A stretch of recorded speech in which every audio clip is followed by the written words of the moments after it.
2024 लोकसभा चुनाव में बड़ा उलटफेर होने जा रहा है और अब तीसरे चरण में ही तय हो जाएगा कि दिल्ली में मोदी इन है या मोदी आउट है। जो खबर निकल के आ रही है ना, वो बीजेपी के लिए, वो मोदी के लिए अच्छी नहीं है। पहले और दूसरे चरण के 190 सीटों पर मतदान खत्म होने के बाद जो आंकड़े सामने आए, उससे मोदी शाह को तीसरे चरण के लिए कड़ी मेहनत करनी पड़ रही है। लेकिन फिर भी अपने गृह राज्य गुजरात की 26 सीटों पर चुनाव है और अपना गृह राज्य गुजरात मोदी शाह हारते हुए नजर आ रहे हैं। ये मैं नहीं, हमारे एक्सपर्ट अशोक वानखेड़े ने कहा है कि 272 का आंकड़ा भी पार नहीं कर पाएगी बीजेपी। खबरें ऐसी आ रही है, सुबह शाम मोदी शाह और उनकी टीम कैलकुलेशन कर रही है, लेकिन 250 के ऊपर बीजेपी नहीं जा पा रही है। और तीसरे चरण में गुजरात की 26 सीटें, महाराष्ट्र की 11 सीटें, कर्नाटक की 14 सीटें, यूपी की 10 सीटें और मध्य प्रदेश की 8 सीटों पर मामला फंस गया है। मोदी का रथ थम गया है। एक एक सीट पर बड़ा खुलासा एनालिसिस वरिष्ठ पत्रकार अशोक वानखेड़े जी करेंगे। तो चलिए सीधा उनका रुख करते हैं। वानखेड़े जी, 7 मई को तीसरे चरण का मतदान है, 94 सीटों पर मतदान है। तीसरा फेज बीजेपी के लिए, मोदी जी के लिए कितना टफ है? क्योंकि पहले और दूसरे चरण के मतदान के बाद जो आंकड़े सामने आए, उससे तो बीजेपी वाले भी परेशान नजर आ रहे हैं। तो तीसरा चरण कितना टफ है? दिन ब दिन हर चरण टफ होते जा रहा है। यदि हम तीसरे चरण की बात करें तो टोटल 94 सीट से 94 सीट से 12 राज्यों में। अब इसमें अहम राज्य है गुजरात। 25 की 25 सीटें पर ये तीसरे फेज में गुजरात में वोटिंग है। मध्य प्रदेश में 8 में है, छत्तीसगढ़ में 7 में है, ताकि पूरा छत्तीसगढ़ समाप्त हो जाएगा। 4 पहले हो चुके हैं। फिर उसके बाद गोवा 2 है, 2 ही सीटें है गोवा की, वो दोनों निकल जाएगी। कर्नाटक में 14 है, क्योंकि दूसरे फेज में कर्नाटक में 14 हो गए थे, बाकी बचे हुए 14, मतलब आधा कर्नाटक खत्म हो गया, बाकी बचा हुआ कर्नाटक खत्म हो जाएगा। फिर इसमें महाराष्ट्र की 11 है ये, और यूपी की 10 है। ये मेजर सीटें है। बाकी वेस्ट बंगाल की 4, आसाम की 2, मतलब ये 4 ऐसे जो है। क्योंकि मैं छत्तीसगढ़ की 7 मैंने इसलिए ली क्योंकि छत्तीसगढ़ की इन 7 के साथ 11 चुनाव वोटों का चुनाव खत्म हो जाएगा, 11 सीटों का। तो इसमें जो सबसे पहले जो राज्य मुझे दिखाई देता है वो है गुजरात, या 26 सीटें। गुजरात में ये स्थिति है कि 26 की 26 सीटें बीजेपी को पिछली बार आई थी। जब भी भाजपा बात करती है तो भाजपा हमेशा इस बात से बात करती है कि हमारी गिनती 100 से शुरू होती है, 80 यूपी की और 26 गुजरात की। ये तो हमारी सीटें हैं, इतना आत्मविश्वास। लेकिन पहली बार नरेंद्र मोदी और अमित शाह जी को गुजरात में विरोध झेलना पड़ रहा है। पहली बार ऐसा हुआ कि दिए हुए टिकट लोगों ने वापस किए। राजपूत समाज जिस हिसाब से लामाबंद हुआ है, उस हिसाब से कई सीटें खराब हो रही। और प्रधानमंत्री जी इन्हीं जो अभी जिन सीटों का मैं जिक्र करूंगा, यहीं पे लगातार आज और कल कारपेट बॉम्बिंग कर रहे हैं सभाओं की, क्योंकि सीटें हाथ से जा रही हैं। बनासकांठा, ये सीट हाथ से जा रही। ठाकुर लड़ रहे यहां से, कांग्रेस के बड़े ताकतवर है। पाटन दूसरी सीट, ये बीजेपी के हाथ से जाती हुई दिखाई दे रही है, या चंदन जी ठाकुर है, इनका बहुल है वहां पे। साबरकांठा बहुत क्रुशियल सीट है। डॉक्टर तुषार चौधरी, अमर सिंह चौधरी जो मुख्यमंत्री हुआ करते थे, उनके बेटे हैं, वहां से एमएलए भी है, इसी उनका विधानसभा क्षेत्र भी इसी में आता है। और ये करीब करीब सीट निकल गई ऐसा समझो। जामनगर में भी सीट निकल रही है। आनंद चावड़ा जी है, पाटीदार नेता है। आनंद पिछले बार भी तक बहुत कम मार्जिन से आई थी। इस बार आनंद निपट जाए तो आश्चर्य नहीं होगा।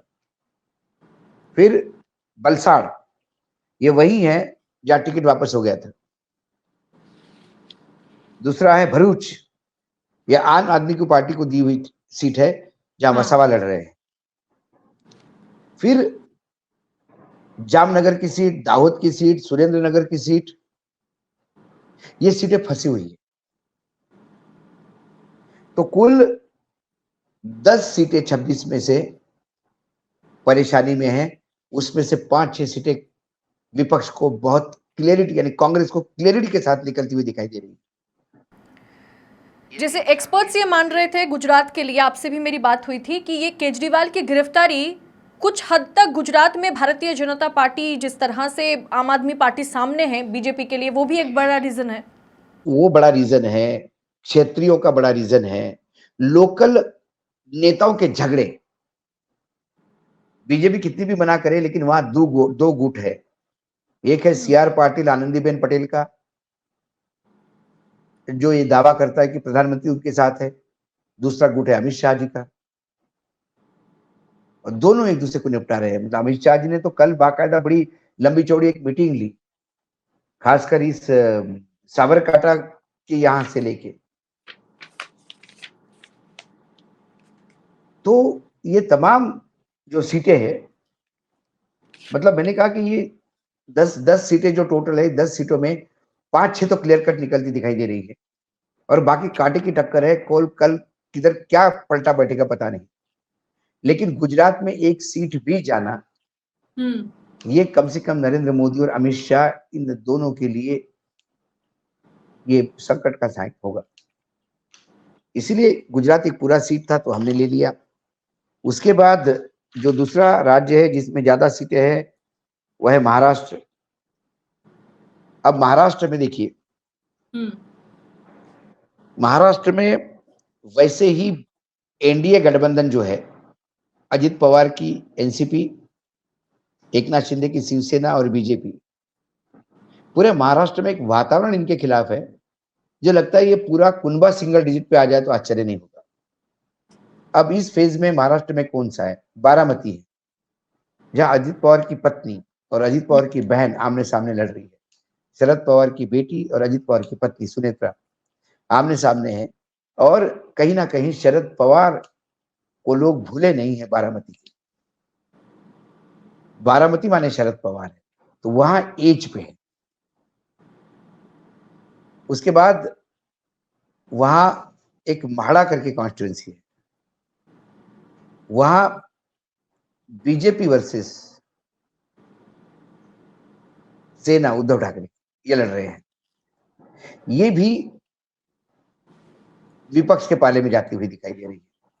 सांगली सीट है जो झगड़े में फंसी हुई थी महाविकास आघाड़ी के, कि जहां कांग्रेस को सीट चाहिए थी वो शिवसेना को गई, एक्सचेंज में गई।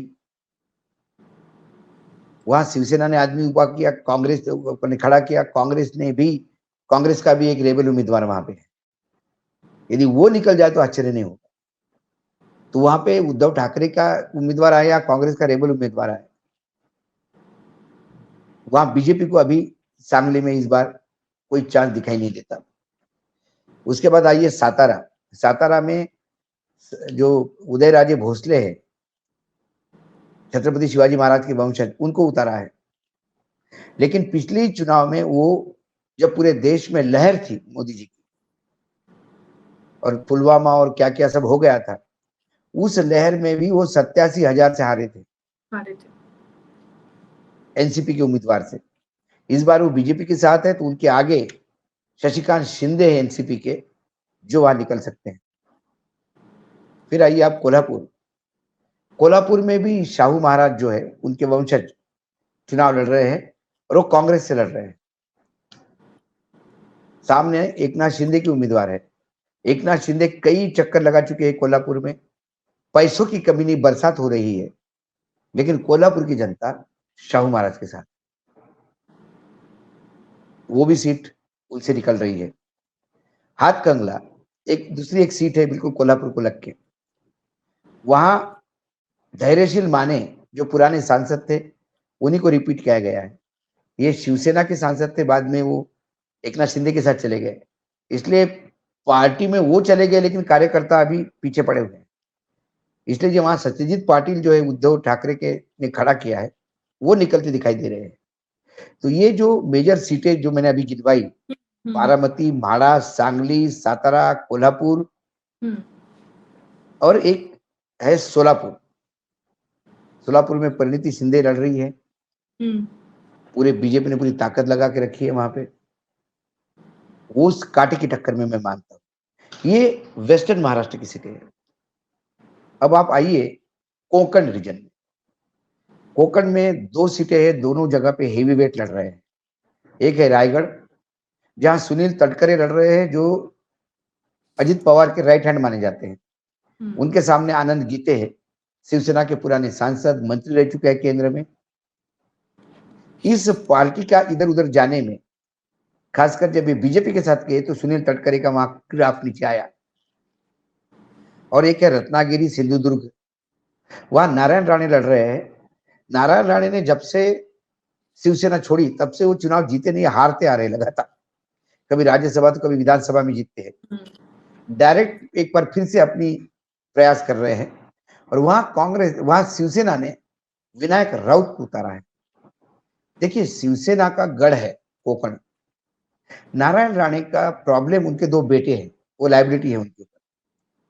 जिस हिसाब से भाषा माँ बहन की स्टेज से वो करते हैं कि तेरी माँ का और बहन का, जो जिस हिसाब से गालियां दी जाती है मराठी में, उससे लोगों को चिढ़ आ गई। और नारायण राणे का लगातार मेरी गो राउंड, जैसा वो चेयर गेम होता है, वैसा इस पार्टी से उस पार्टी में, उस पार्टी से इस पार्टी में, खुद की पार्टी फिर ये पार्टी। अब लोग थक गए। वो सीट भी नारायण राणे निकलेगी ऐसे लगता नहीं। फिर आइए मराठवाड़ा में, या उस्मानाबाद और लातूर 2 सीटें हैं। अब उस्मानाबाद में ओम राजे निंबाळकर दिया है उद्धव ठाकरे ने, और पाटिल साहब है, ये बीजेपी से है। और लातूर की भी सीट कांटे की टक्कर की है।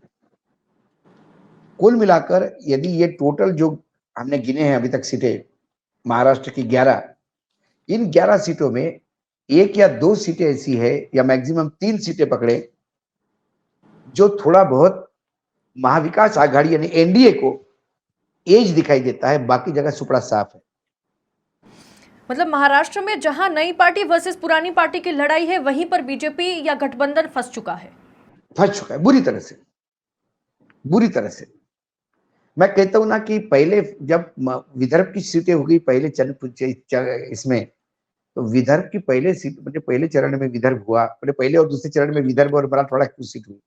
विदर्भ में 10 सीटें हैं, उसमें से 9 इंडिया गठबंधन को जा रही है। एक गडकरी की सीट छोड़ी तो वो भी टफ मानी जा रही है।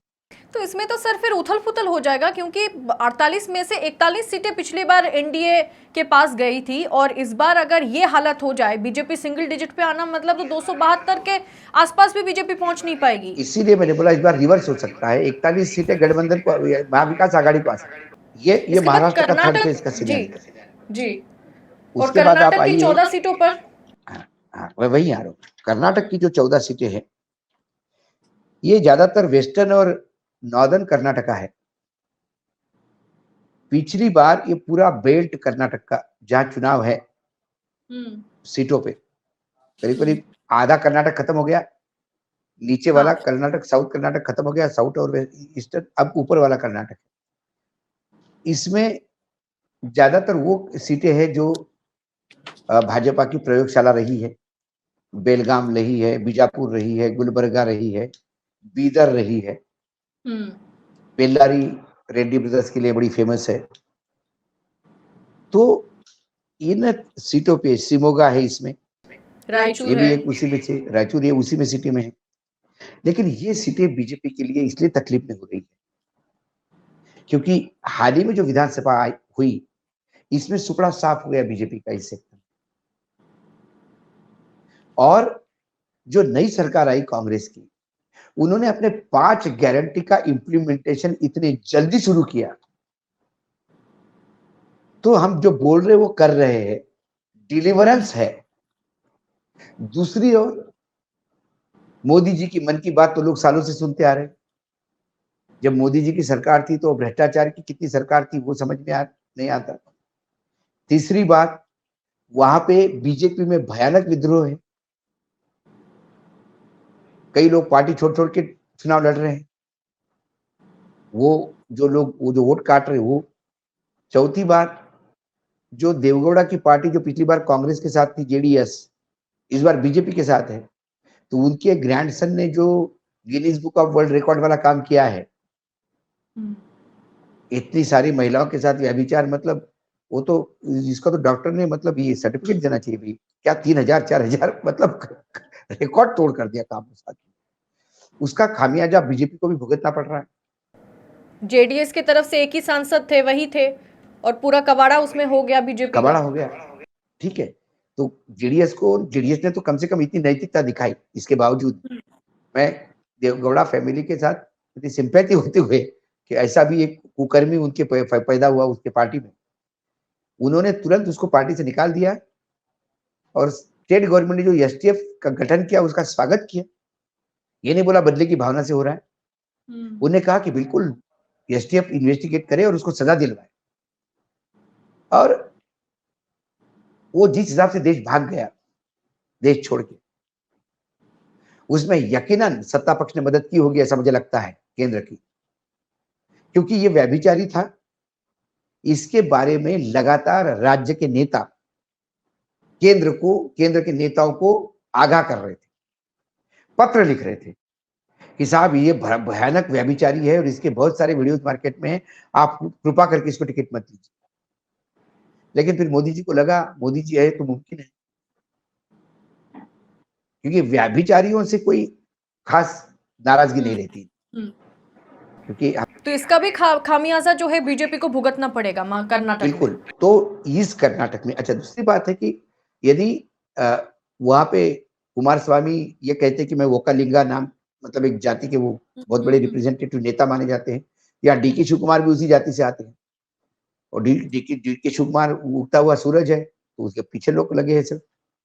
कांग्रेस यूनाइटेड लड़ रही है, और खासकर जो कर्नाटक में लगातार कांग्रेस ये परसेप्शन बनाने में सफल हो रही है कि 18,000 करोड़ रुपए जो सूखे के कारण कर्नाटक को मिलने वाले थे, मिलना चाहिए थे, वो केंद्र सरकार बदले की भावना से नहीं दे रही, और 60,000 करोड़ जो फाइनेंस कमीशन ने हमको दिए थे वो भी केंद्र सरकार बदले की भावना से नहीं दे रही है। इसलिए केंद्र में हमारी सरकार चाहिए। तो इस बार रिवर्स स्वीप हो जाए। पिछली बार तो 28 में से 25 बीजेपी के पास थी, 3 जेडीएस के पास थी। ये तो अच्छा हुआ कि ये सब कांड होने के पहले जेडीएस के पहले सेकंड फेज में जेडीएस की वो सीटें तमाम जो नीचे की साइड पे थी वो निपट गई। तो कर्नाटक में यदि रिवर्स हो जाए तो जरा भी मुझे आश्चर्य नहीं। फिर वहां पे राहुल गांधी ने एक नया जुमला दे दिया है जो चिपक गया बीजेपी के। ये बोला भारतीय बीजेपी जो है वो भारतीय चोम्बू पार्टी है।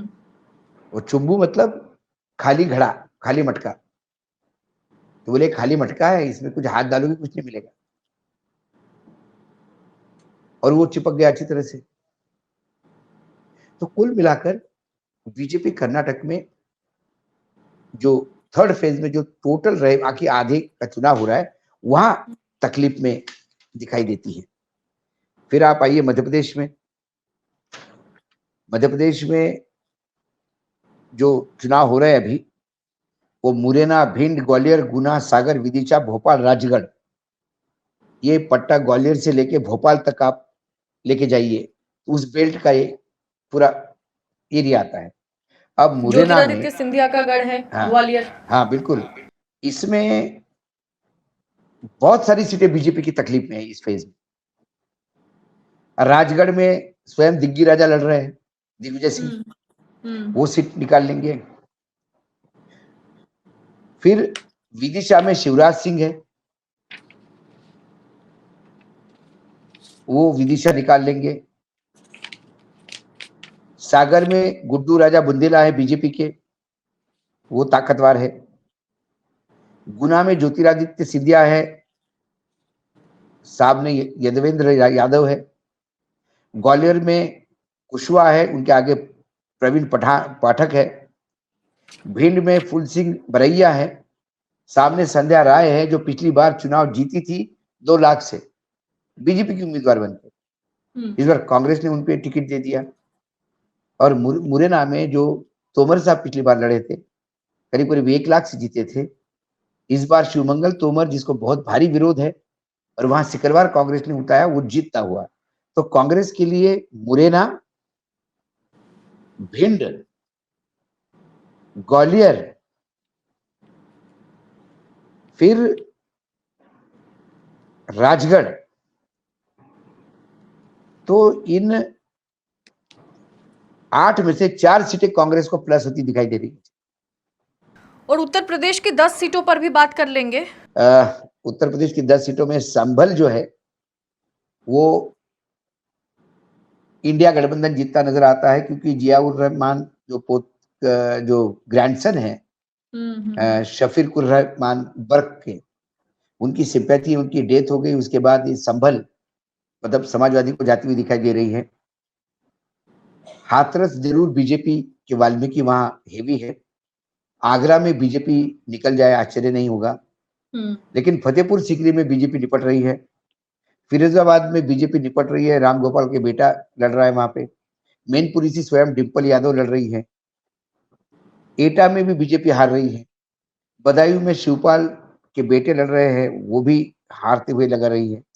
आंवला और बरेली, ये जो 2 सीटें हैं, ये कांटे का मुकाबला है, क्योंकि यहाँ संतोष गंगवार नाम की जो फैक्टर है, जिस हिसाब से संतोष गंगवार को डंप किया गया, और संतोष गंगवार बड़े नेता थे अपने समाज के, ये 2 समाज बरेली और आंवला आपस में लगे हुए हैं कॉन्स्टिट्यूंसीज, और यहाँ संतोष गंगवार का बहुत ज्यादा इंपैक्ट है। इसलिए यहाँ लगातार बरेली में प्रधानमंत्री की 2 बार रैली हुई, अमित शाह 2-4 बार गए, योगी आदित्यनाथ का, इस एरिया में वो लगातार प्रयास कर रहे हैं। तो वैसा देखा जाए तो ये जो यूपी के इस बार जो 10 सीटें हैं, उसमें से यदि हम देखें तो 5 तो निकल रही है बीजेपी के हाथ से। मतलब संभल जा रही है, फिर फतेहपुर सीकरी जा रही है, फिरोजाबाद जा रही है, मैनपुरी जा रही है, एटा जा रही है, बदायूं जा रही है। 2 3 4 5 6 सीटें तो क्लियर कट हार रही है, और 2 सीटों में कांटे की टक्कर है। मतलब ये फेज भी बहुत चिंताजनक वहां दिखाई दे रहा है। तो तीसरे चरण में वानखेड़े जी देखा जाए तो फिर गुजरात, कर्नाटक, महाराष्ट्र और उत्तर प्रदेश और मध्य प्रदेश की भी कुछ सीटें, ये अगर हाथ से निकल गया तो कर्नाटक को छोड़ करके बाकी हिंदी बेल्ट से तो बीजेपी फिर तो गायब है लोकसभा चुनाव में। मैं तो ये कह रहा हूँ कि भैया आपको गुजरात में 2 तो सीटों का भी बीजेपी की गुजरात में 2 सीटों का भी नुकसान होगा तो बहुत भारी नुकसान, बहुत बड़ा नुकसान है। राजस्थान में या मध्य प्रदेश, छत्तीसगढ़ में 2-2 3-3 सीटों का नुकसान भी होगा तो बहुत भारी नुकसान। और जिस हिसाब से पहले फेज, 2 फेज और तीसरे फेज में उत्तर प्रदेश में स्लाइडिंग पे बीजेपी है, क्या बीजेपी 40-50 क्रॉस कर पाएगी? सवाल ये है। मतलब आधी से भी कम सीटें आएगी बीजेपी को उत्तर प्रदेश में, जो अभी आंकड़े हैं, मतलब जो ट्रेंड दिख रहा है। यानी सबसे आखिरी सवाल या आखिरी कमेंट यही हो सकता है कि सबसे ज्यादा दागा तो जो है, या जो झटका जो है, करंट जो है, वो तो महाराष्ट्र देगा बीजेपी को इस बार। महाराष्ट्र सबसे बड़ा झटका देगा, और यूपी महाराष्ट्र बराबर होंगे इस बार। लेकिन इन सब झटकों में होता है ना कि हाथ फ्रैक्चर हो तो चल जाता है, लेकिन एक आधा दांत दर्द करने लगा तो आदमी को कुछ नहीं करने देता। ये जो दांत दर्द है वो गुजरात है। गुजरात में 2 सीटें भी हारती है तो सबसे बड़ी कालिक होगी चेहरे पे, कि आप अपना गृह राज्य भी नहीं समझ पाए।